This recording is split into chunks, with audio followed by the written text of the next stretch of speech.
हमें परंपरा से जो मिला है वो हमारी संस्कृति की अमूल्य धरोहर है।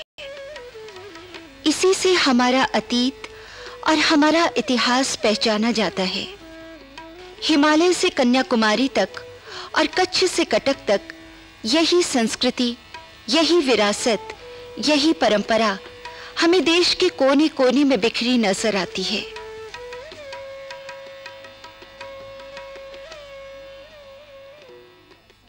हमारी परंपरा में सिर्फ रीति रिवाज, गीत संगीत, रहन सहन, धर्म अनुष्ठान ही नहीं है, बल्कि वो सब कुछ जो हमारे दैनिक जीवन का अंग बनकर हमारे साथ रच बस गया है। यही परंपरा इस देश की संस्कृति का वो प्राण सूत्र भी है जो देश के एक कोने में रहने वाले नागरिक को दूसरे कोने से जोड़ता है। जिस प्रकार शरीर पर कीमती आभूषण धारण कर नारी स्वयं को गौरवान्वित महसूस करती है, उसी प्रकार वस्त्रों में लगा हुआ गोटा भी वस्त्रों को आभूषित कर पहनने वाले के व्यक्तित्व में चार चांद लगा देता है। इसीलिए इसे वस्त्राभूषण भी कहा जाता है।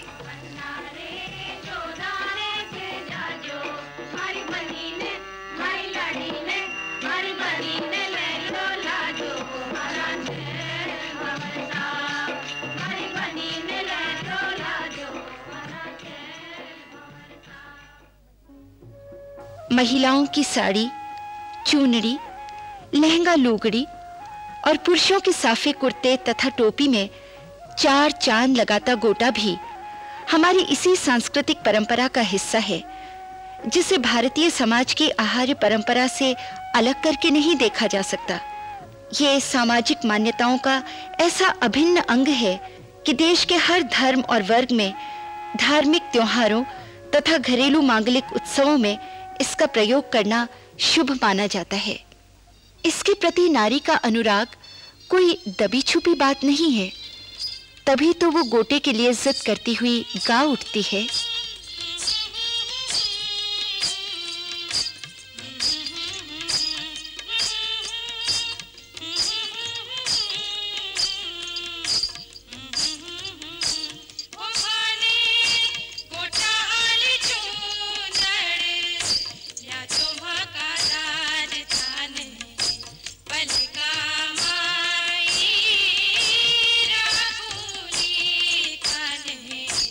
मेरा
राजस्थान में गोटे के काम की शुरुआत खंडेला से हुई है, जहां घर घर में गोटे का काम होता है।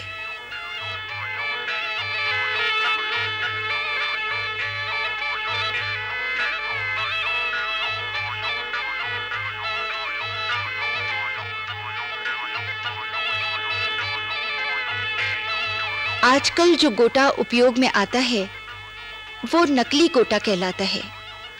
ये गोटा सिंथेटिक प्लास्टिक का होता है, पर इसकी चमक असली सोने चांदी जैसी ही होती है।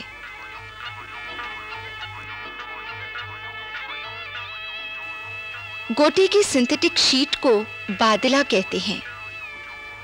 भारत में ये बादला बंबई और अहमदाबाद में बनता था, पर अब जयपुर में भी बनने लगा है। बादले की इन शीटों को मशीनों में डालकर अलग अलग साइज के टुकड़ों में काटा जाता है। इसके बाद इसे मशीन से काटकर गोटे का तार बनाया जाता है।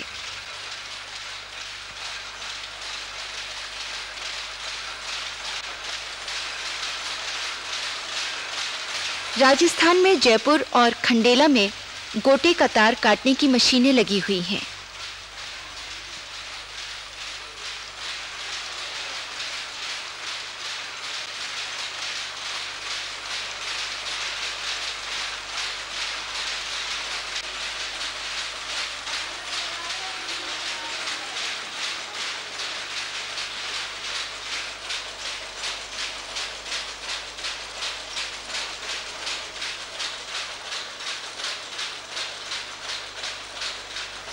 इस कटे हुए तार से गोटा बनता है। जयपुर में आजकल ये गोटा मशीनों पर बनने लगा है। मशीनों से बना हुआ गोटा सादा होता है। पहले ये गोटा हाथ से बनाया जाता था। हाथ से गोटा बनाने के लिए कारीगर को गोटे का हथकरघा भी स्वयं ही तैयार करना पड़ता था। हाथ से बना हुआ गोटा डिजाइनदार होता है। एक मशीन पर दिन भर में 150 गज गोटा बनाया जाता है और एक कारीगर एक साथ 4-4 मशीनें चला लेता है। परंतु हाथ से एक दिन में मात्र 5-6 गज गोटा ही बन पाता है। मशीनों के साथ इस प्रतियोगिता के कारण अब हाथ से गोटा बनाने का काम धीरे धीरे खत्म होता जा रहा है। अपनी पीड़ा का बयान करते हुए बुजुर्ग कारीगर नूर बख्श कहते हैं, हमारे घर में पीढ़ियों से है, समझ जयपुर बाजार जब से ही है, समझिए जयपुर के महाराजा के लाए हुए लोग हैं हम लोग यहाँ। कोई आगरे का है, कोई जनाब गुजरात का है, कोई कहीं का है, इस तरह से आए हुए हैं, वहाँ बुलाए हुए हैं। तो आपके बेटे भी ये काम कर रहे हैं? नहीं, वो अब जवारा से काम करते हैं। अब इसके ना मजदूरी कुछ नहीं रही, खाली है कि हम तो समझ लो आखिर टाइम आ गया, इस वजह से काम करते हैं इसका, वरना अब हमारे में कुछ है नहीं। ये समझो बैठे कि बेकार है। एक दिन में आप कितना गोटा बना लेते हैं? एक दिन में 5 गज। एक आदमी एक दिन में 5 गज गोटा बनाता है? हाँ है? हाँ। ये पहले और अब के गोटे में क्या अंतर आया है? उस वक्त में चांदी का बनता था, चांदी सोने का बनता था, अब इस वक्त में प्लास्टिक का बनता है। अच्छा, तो 5 गज गोटा जो बनता है, हाँ, इसमें मतलब कितना मार्जिन हो जाता है? 5 गज में 5 रुपए की मजदूरी होती है बस? बस। और एक घर में एक साथ कितने लोग काम करते हैं? बस 2 आदमी काम करते हैं। अब वो काम करने वाले नहीं रहे। पहले यहाँ महल्ले के अंदर तमाम काम ये था। 100 पैर चांदी बरसती थी यहाँ राजाओं ज़माने में। तो कितने लोग रह गए होंगे इस काम में? इस काम में अब ज़्यादा से ज़्यादा 5 आदमी हैं पूरे मोहल्ले में? मोहल्ले भर में। और शहर भर में? शहर भर में तो है ही नहीं। अब ये तैयार गोटा बिक्री के लिए दुकानों पर लाया जाता है।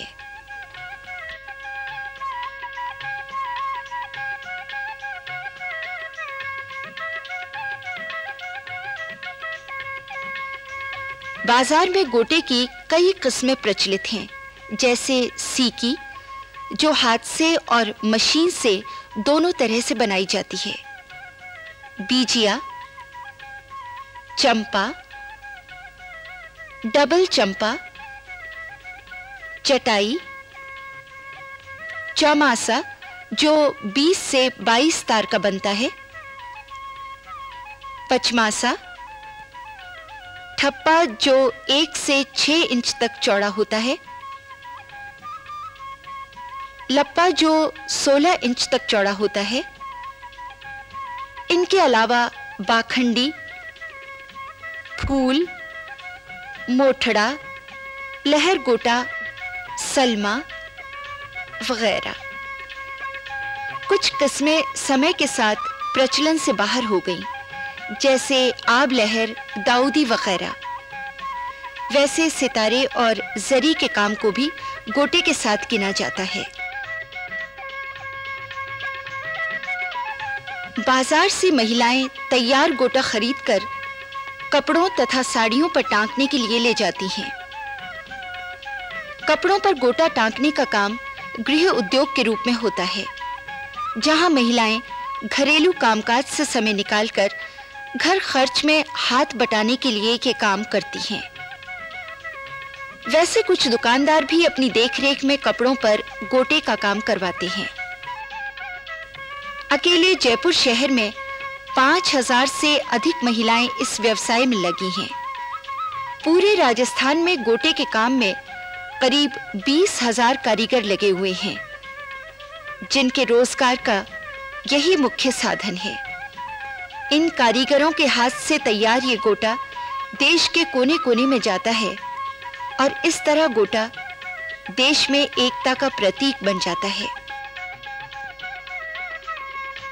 गोटे के काम से सजकर साड़ियां बिक्री के लिए दुकानों पर लाई जाती हैं। इन सजी हुई साड़ियों के प्रति महिलाओं में सहज आकर्षण देखा जा सकता है, तभी तो वे मनुहार करती हैं।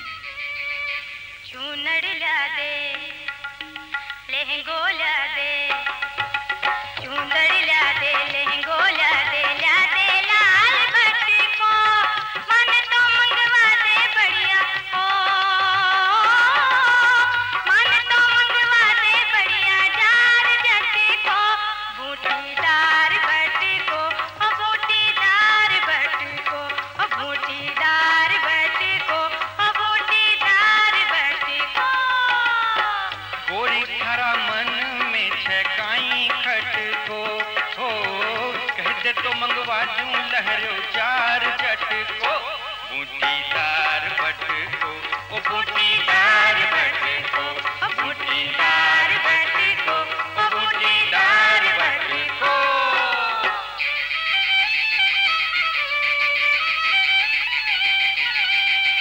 गोटा की रहने और कोखरू की फरफराट पैरा दे हो, मारा बेच रे ऊपर तू गोटा को काम करा दे।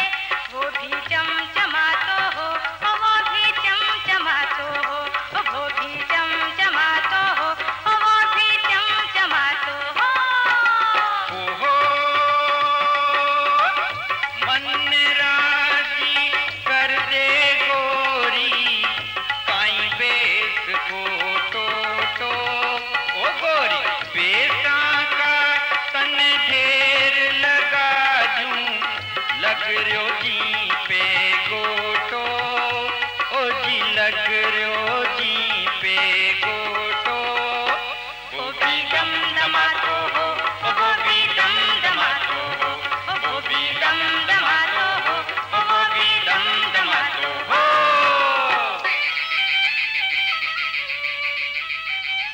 यूरोपीय विद्वानों के अनुसार लेस का काम सबसे पहले प्रथम सदी में मिस्र में हुआ। वहां 3री सदी की एक टोपी भी मिली है, जिस पर लेस का काम देखा जा सकता है। इस टोपी को लेस कार्य का सबसे पुराना उपलब्ध प्रमाण माना जाता है। लेस के कार्य का विकास मिस्र के बाद वेनिस में हुआ, जहां लोगों ने लेस कार्य में सुई का इस्तेमाल शुरू किया। लेस के काम में सोने चांदी के धागों का उपयोग इटली में शुरू हुआ, जहां से ये कला 13वीं शताब्दी में इंग्लैंड जा पहुंची तथा 16वीं शताब्दी तक इतनी लोकप्रिय हो गई कि कपड़ों और सजावट दोनों के काम आने लगी। 17वीं शताब्दी में फ्रांस में ये इतनी लोकप्रिय हुई कि सन 1643 तक गोटा बनाना व्यापार बन गया। सन 1760 में गोटा बनाने के लिए मशीनों का प्रयोग होने लगा। गोटा बनाने की मशीनों का निर्माण भी सबसे पहले फ्रांस में हुआ। भारत में भी गोटे के प्राचीनतम नमूने मुगल काल के पाए जाते हैं, जिससे यह सिद्ध होता है कि भारत में यह कला अंग्रेजों के आगमन से पूर्व ही लोकप्रिय थी। वैज्ञानिक आधार पर यह माना जाता है कि भारत में गोटे का आगमन मुगलों के साथ हुआ, लेकिन भारतीय विद्वानों का यह मानना है कि वस्त्र सज्जा और जरी गोटे की परंपरा से यह देश मुगलों के आगमन से पूर्व ही परिचित था तथा भारत से सज्जित वस्त्रों का निर्यात भी किया जाता था। बनारसी साड़ियों तथा ढाका की मलमल की अंतर्राष्ट्रीय लोकप्रियता को तत्कालीन भारतीय वस्त्रकला के उत्कर्ष का प्रमाण माना जा सकता है। भारतीय विद्वानों ने यह भी सिद्ध करने का प्रयास किया है कि मिस्र में यह कला भारत से ही गई थी, क्योंकि ईसा से 600 वर्ष पूर्व ही भारत वस्त्रकला में महत्वपूर्ण स्थान रखता था तथा उस काल में भारत जिन चीजों का निर्यात करता था उनमें वस्त्र प्रमुख थे। लेकिन गर्म व परिवर्तनशील जलवायु का प्रदेश होने के कारण न केवल भारत की कला, व्यवसाय व साहित्य प्रचुर मात्रा में नष्ट हुआ है, बल्कि नियमित तथ्यात्मक प्रमाणीकरण के अभाव में इसके सूत्र और विश्वसनीयता भी समाप्त हो गए। गोटे के संबंध में मुगल काल से ही हमें विशेष प्रमाण उपलब्ध होते हैं। उसके पूर्व गोटे के विषय में ऐसे साक्ष्य हमें उपलब्ध नहीं हैं, क्योंकि मूर्तिकला के प्रमाण हमें प्राचीन काल से मिलते हैं, लेकिन मूर्तिकला में 16वीं शताब्दी के पहले कोई ऐसे प्रमाण उकेरे गए नहीं हैं मूर्तिकला में जिससे मालूम पड़े कि गोटे का महत्व था। लेकिन मुगल काल में गोटे के बारे में हमें बहुत ही साक्ष्य मिलते हैं। चित्रकला जिसमें विशेष रूप से है, जिसमें अंकन किया गया है गोटे का, और उन पेंटिंगों में देखा जाए तो अलग से ही किनारी गोटे की दिखाई देती है। और 18वीं शताब्दी से लेकर और अब तक जो भी कार्य चल रहा है उसमें गोटे को हर स्कूल के शैली में उसको दर्शाया गया है। बाजार में पुराने गोटे को रद्दी की भांति व्यवहार में लाया जाता है। गोटे की कीमत उसकी कलात्मकता अथवा ऐतिहासिकता की बजाय उसमें विद्यमान सोने या चांदी की कीमत से लगाई जाती है। खरीदार पुराने गोटे को कसौटी पर घिसकर या तेजाब लगाकर उसमें सोने चांदी की मात्रा का अनुमान लगाते हैं तथा उसी के अनुसार मोल भाव किया जाता है। बाद में इसे जलाकर सोना अथवा चांदी निकाल लिया जाता है। गोटा राजस्थान के जनजीवन में कुछ इस तरह रच बस गया है कि शहर हो या गांव, अमीर हो या गरीब, खेत पर काम करती हुई महिलाएं हो या बाजार में खरीदारी करती हुई, त्योहार हो या मांगलिक उत्सव, हर जगह हर कहीं वस्त्रों में टका गोटा सबका ध्यान अपनी ओर आकर्षित कर ही लेता है।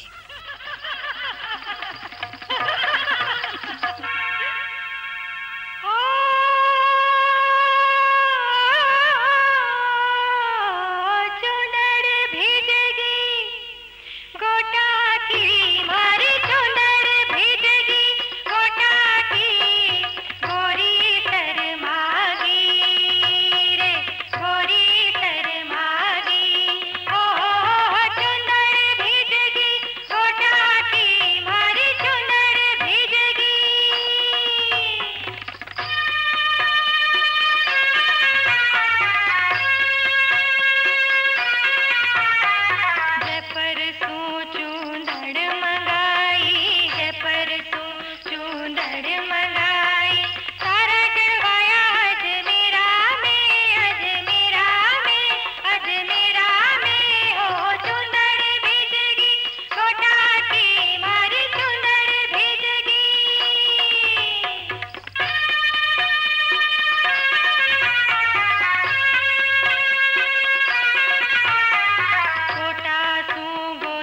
टोकरी